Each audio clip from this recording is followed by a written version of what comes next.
Matching exercises are a child's game. After all, it's easy to match the car with the tires, farm with the crops, and camera with a motion picture. But how if we make it a bit trickier? Now, can you solve this matching exercise? Are crops manufactured or produced? The car manufactured, produced, or both? And what about the motion picture? Befuddling? Let's clear the difference between production and manufacturing. Production is creation of utility by converting input into output using in-house resources with or without the use of machinery. Its results can be both tangible and intangible, and so, both crops and the motion picture fall into the category of production.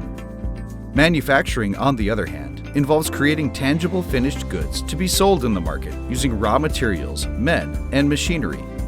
Importantly, every type of manufacturing is production, but that's not the case vice versa.